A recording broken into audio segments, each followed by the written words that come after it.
Hello, Dr. Field. Nice to see you again. So we were talking about love and light and will and how that relates to the great invocation prayer. Would you like to continue what you were saying previously? Sure. There are essentially three verses in the great invocation. One is about love, one is about intelligence, and the other is about will. Okay. Or the intelligence being light in this case.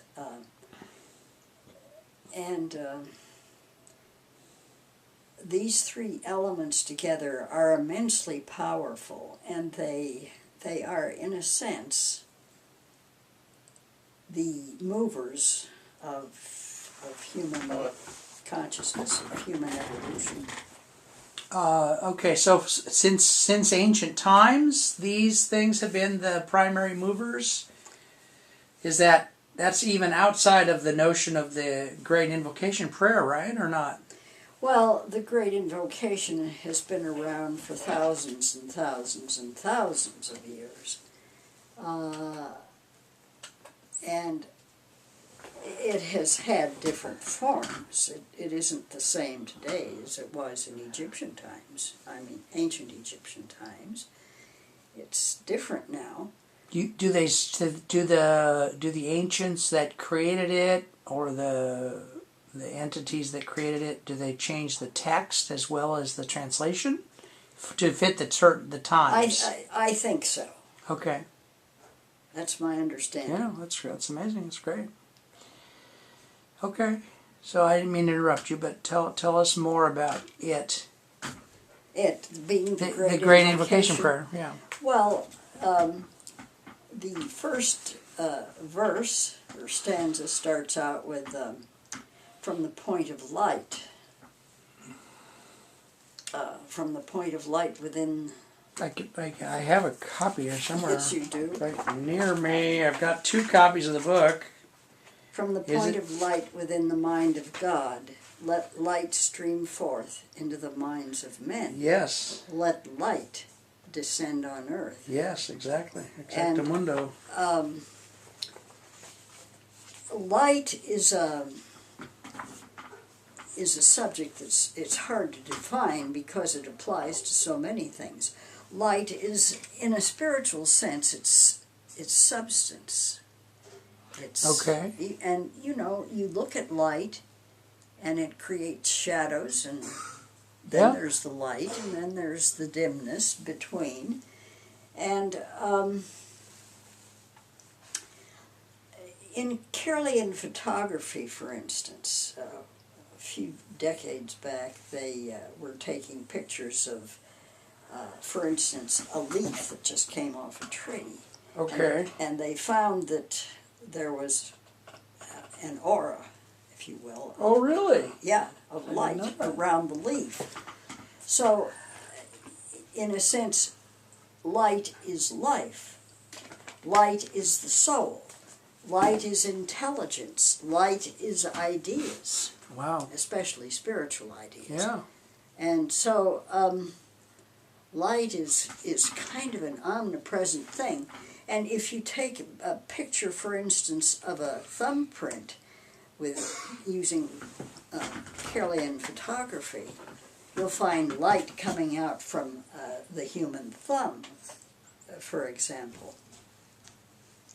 Wow. Indicative, of course, that light is within the human body, and that it really shines out of it.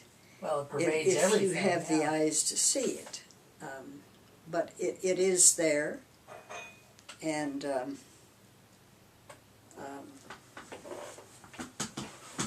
yes. I once looked up at a person, and I had picked up something off the ground. Okay. And so that's why I say I looked up. And here was this exquisite field of light. Oh, man. Oh, okay. Let me tell you, just gorgeous. And you're also telling us you can see auras by Well, virtue of that. well, I don't know that I do. It happened. and I don't ordinarily see them, but Yeah. I can. Very beautiful. It's a funny thing. I don't think I'm at all clairaudient or clairvoyant. Yeah. But you did in this case see the I aura did of the see person. it, and how absolutely exquisite it was. Yeah. This was a lady who had worked on herself quite a bit. She was a very spiritual lady, and there it was. Wow. Just gorgeous. Okay. Do we have any sense of how this light operates in the universe? I mean, it does pervade everything. Does it give people a clue as to the next direction it wants humankind to go?